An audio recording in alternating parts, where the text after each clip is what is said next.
Të dashur dëgjues, në videon e sotme do të flasim për llojet e peshkaqenëve dhe peshkaqenin më të rrezikshëm në botë.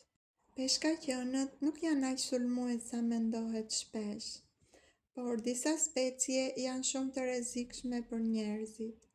Nga të dhënat shkencore, vetëm disa lloje janë shumë të rrezikshëm në sulme. Peshkaqenët më sulmues në botë janë peshkaqeni i bardhë i madh. Ky peshkaqen ka numrin më të madh të sulmeve ndaj njerëzve, mbi 350 sulme dhe dhjetra viktima.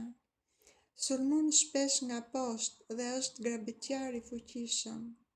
Shpesh ky peshkaqen kafshon për provë, jo për të ngrënë njeriun. Peshkaqeni tigër. Ky peshkaqen është i njohur si kosh plerash i detit, sepse ha pothuajse çdo gjë. Ka bërë rreth 130 sulme ndaj njerëzve. Është shumë agresiv dhe nuk e zgjedh ushqimin, sepse sulmon çdo gjë. Peshkaqeni dem ose bull shark është shumë agresiv dhe territorial. Jeton edhe në ujëra të ëmbla. Shpesh kur kontakton njerëz, ai e rrit shumë rrezikun. Prandaj konsiderohet nga më të rrezikshmit. Një fakt interesant është se ekzistojnë mbi 500 lloje peshkaqenësh dhe vetëm rreth 13 lloje prej tyre janë të përfshirë në sulme ndaj njerëzve. Mesatarisht ndodhin rreth 5 deri 10 vdekje në vit në botë. Shanset për të sulmuar nga peshkaqenët janë shumë të ulta. Pra, si përfundim mund të themi se peshkaqenët më të rrezikshëm janë peshkaqeni i bardhë, peshkaqeni tigër dhe peshkaqeni dem. Këta quhen treshja e rrezikshme sepse janë përgjegjës për shumicën e sulmeve ndaj njerëzve. Lind pyetja, si të mbrohemi nga peshkaqenët? Të mbrohesh nga peshkaqenët është më shumë çështje parandalimi dhe jo forcë. Disa këshilla shumë të rëndësishme janë: nuk notohet vetëm, por qëndrohet gjithmonë në grup. Shmanget agimi dhe muzgu, sepse në këtë kohë peshkaqenët janë në gjueti. Nuk mbahen objekte që shkëlqejnë, sepse duken si peshq. Dhe nuk futet për të notuar në ujë të trubullt. Gjithashtu, nuk notohet pranë peshqve dhe rrjetave të peshkimit. Nëse shikohet një peshkaqen, duhet mbajtur qëndrim i qetë dhe jo panik. Sytë mbahen te sytë e peshkaqenit dhe nuk i kthehet shpina.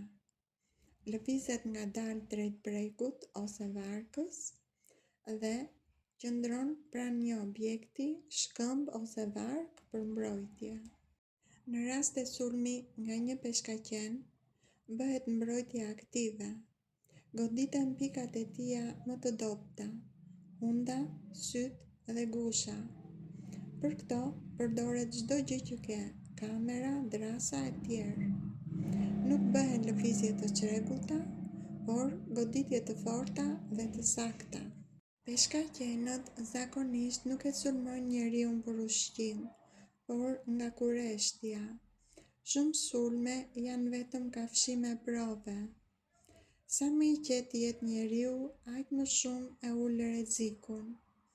Pra, si përfundim mund të themi se mënyra më e mirë për të mbrojtur nga peshkaqenët është parandalimi, qetësia dhe reagimi sakt kur është e nevojshme. Vendet me më shumë sulme peshkaqenësh janë Shtetet e Bashkuara të Amerikës, sidomos Florida, dhe zona më e njohur që quhet kryeqyteti i sulmeve është Neve, Smyrna BH. Australia. Në këtë vend ndodhin shumë raste me peshkaqen të mëdhenj si peshkaqeni i bardhë. Sulmet janë më të rralla, por më të rrezikshme. Zona kryesore janë Queensland dhe New South Wales. Afrika e Jugut. Kjo është e famshme për peshkaqenët e bardhë të mëdhenj. Zona si False Bay është shumë e njohur. Atje ka turizëm dhe zhytje me kafaz. Brazili, veçanërisht në Recife, ndodh rritja e sulmeve të peshkaqenëve për shkak të ndërhyrjes së njeriut në habitat. Hawaii, në këtë vend ka disa sulme çdo vit. Shpesh këto lidhen me sportet ujore. Lind pyetja, pse ndodhin kaq shumë sulme në këto vende? Ujrat janë të ngrohta dhe të pasura me ushqim. Shumë njerëz notojnë dhe zhyten, dhe prania e madhe e peshqve ndihmon në tërheqjen e peshkaqenëve. Një fakt interesant është se edhe pse këto vende kanë shumë peshkaqen, rreziku mbetet shumë i ulët.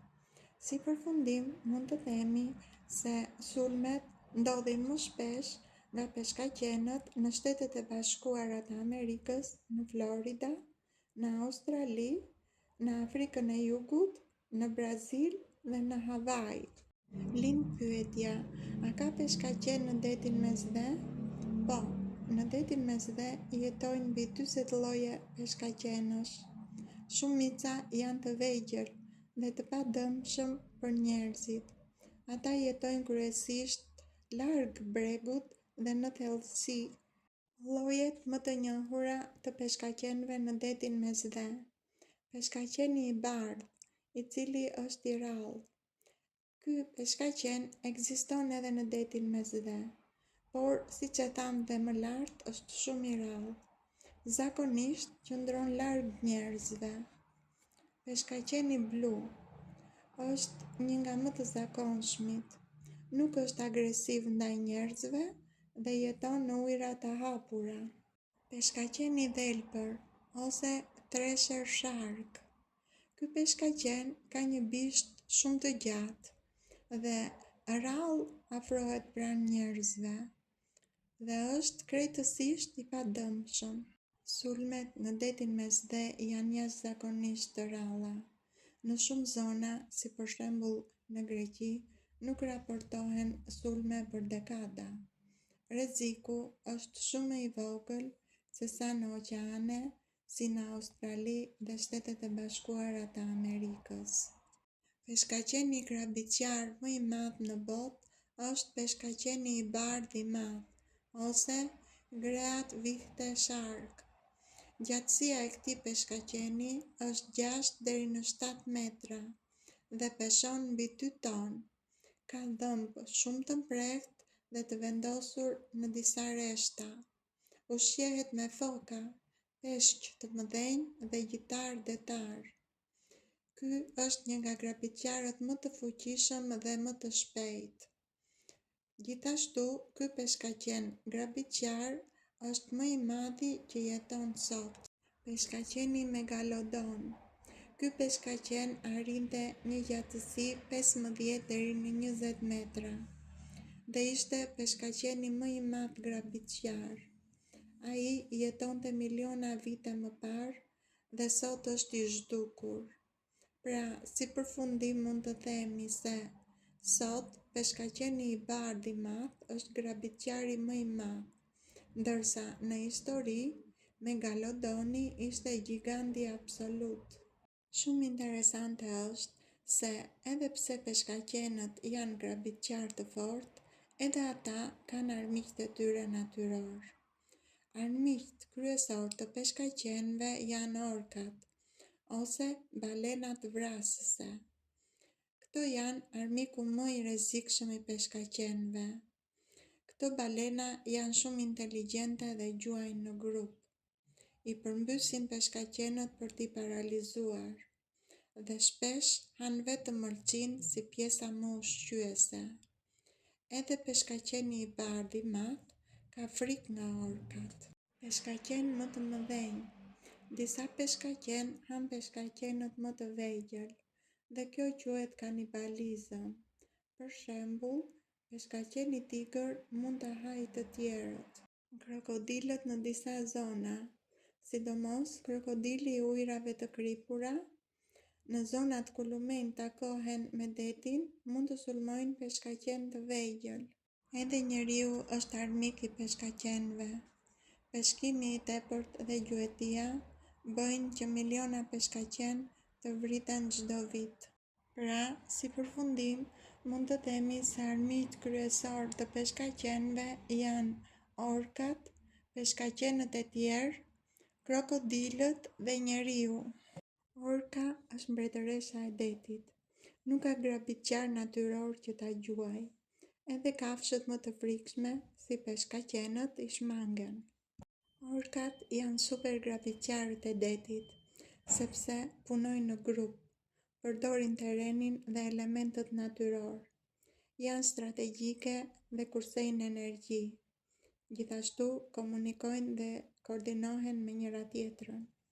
Një fakt interesant është se orkat janë kafshë shumë sociale dhe të lidhura me familjen. Poshnjat nuk mësojnë vetëm gjuetin, por ato mësojnë komunikimin dhe hierarkinë. Një femër mund të ketë 5 deri në 6 foshnjë gjatë gjithë jetës, pasi jetojnë mbi 50 deri në 90 vjet. Orkat çiftëzohen varësisht nga vendi dhe ushqimi, zakonisht dimrit ose pranverës. Shtatzania zgjat 15 deri në 18 muaj. Foshnjat qëndrojnë pranë nënës së tyre për 2 vjet. Femrat orka lindin një foshnjë. Gjatësia e foshnjës është 2,5 deri në 3 metra. Foshnja qëndron në krah të nënës për 2 vjet ose më shumë për të mësuar gjuetin dhe sjelljet sociale. Femrat tek orkat arrin pjekurin në moshën 6 deri 10 vjeç. Ky informacion bazohet në fakte të mbledhura me ndihmën e një asistenti inteligjent.